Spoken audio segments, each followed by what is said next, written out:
article that I saw. I'm going to post all these links in the Facebook TAGT Show page. After George Floyd's killing, police departments change how they discipline officers. Oh, this is interesting. This is by Chris Mayer and Deanna Paul. This is coming from a Wall Street Journal. This was published June 6, 2020 at 5:30 a.m. In the days since George Floyd was killed during his arrest in Minneapolis, police officers, police departments, and elected officials across the U.S. have responded with unusual swiftness to allegations of police misconduct. Disciplinary actions against officers have surged during the national wave of protest that has followed the killing, as cities and police departments fire officers, place them on leave, and bring criminal charges. Within 24 hours after a cell phone video captured a white police officer, Derek Chauvin, kneeling on the neck of Mr. Floyd, who is black, as he gasped, "I can't breathe." Minneapolis Police Chief Madaria Arondado fired Mr. Chauvin and 3 officers who failed to intervene. Now that's the thing right there. Those other officers saw that man pretty much killing Mr. Floyd. They sat there and watched that. Me as a human being, regardless of what color that person is, I cannot sit there. I couldn't. I don't think I have it in me to sit there or walk away knowing that this guy is pleading and screaming, trying to scream for his life, that I can't breathe, and you got your freaking knee on his neck. It's easy to say what you could have done because you wasn't there, but I honestly believe that I probably would have got locked up as well, because I couldn't. All those people sitting there recording it and walking by and seeing this, I just don't have it in me, man. I don't have it in me.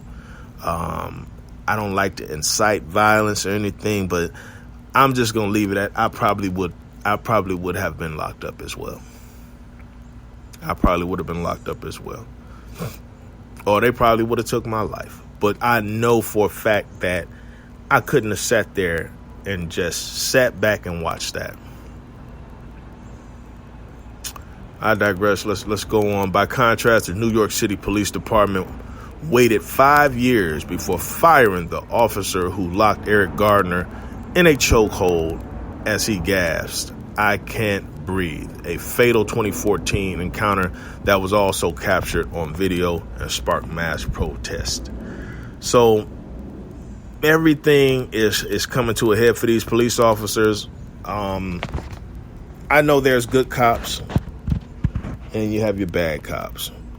Me, myself, personally, if I don't personally know you, and you're a police officer just waving at me or just trying to spark general conversation with me or whatever, I'm sorry. I ignore you and I keep it pushing.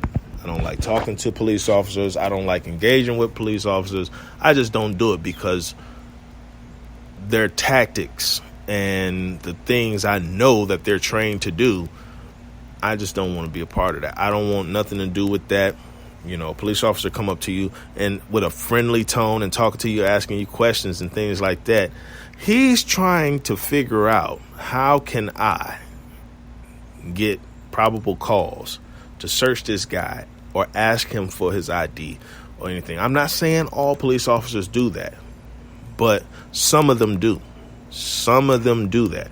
So I just avoid them at all costs, man. I don't deal with them at all.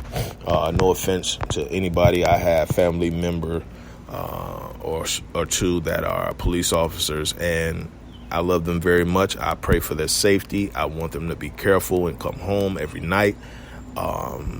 And I have some friends that are within the police community, but I do not deal with police officers. I don't deal with them. I don't deal with them, man. You know, I don't deal with them, and that's just my opinion. But Yeah, y'all, that's all the news I got. We went a little over. We're at 35 minutes. That's a little long for you guys. I know you're probably sitting there yawning at this point in time, but I just want to get that out the way. I love y'all. Let's go ahead and get these shout outs out of the way so you guys can go back to your day. I hope you have a good day and enjoy and stay safe. And the weekend is almost upon us. I'm going to take me a little 3-day trip and go out to a beach, man. Go to some water, man. Sit in a hotel and eat on some fruits and grapes and drink and just lay and catch a breeze, man. But let's go. Shout out to Tyler Robertson in Cedar Rapids, Iowa. Shout out to you and your family. My prayers go out. I hope you guys are safe up there and staying close and prayed up, man. I thank you for listening. I thank you for your words of encouragement and support. Henry Gonzalez of Lake Mary, Florida. I used to live in Lake Mary, Florida. Shout out to Henry Gonzalez. Thank you for listening, sir. I hope you guys are being safe out there. I will be going down to Panama City Beach, Florida, to sit back and relax for a little bit and kind of just unwind and get my mind and my body prepared to get back out here and deal with this madness. So shout out to you, man. My prayers go out to you and your family. I thank you for the support and thank you for listening. Reginald Blackwood of Cedar Key, Florida. We've got a lot of Floridians in here. Cedar Key, Florida. I don't know where that is. I'm going to look that up. Reginald Blackwood, thank you for listening, sir. Thank you for the voicemail and your words of encouragement. My prayers go out to you and your family. And thank you for the support, sir.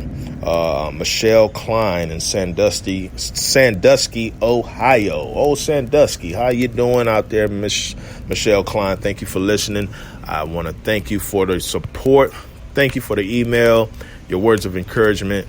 And I really thank all of you guys for listening, and I will continue to do these shows and keep things going. All right, so it's time for me to go in here and make the kids some breakfast, y'all, and we're going to get back with y'all, man. I thank y'all for listening. I love y'all. This is WFLNT Radio, channel 810.5, the TAGT Show. Y'all have a good one. Peace.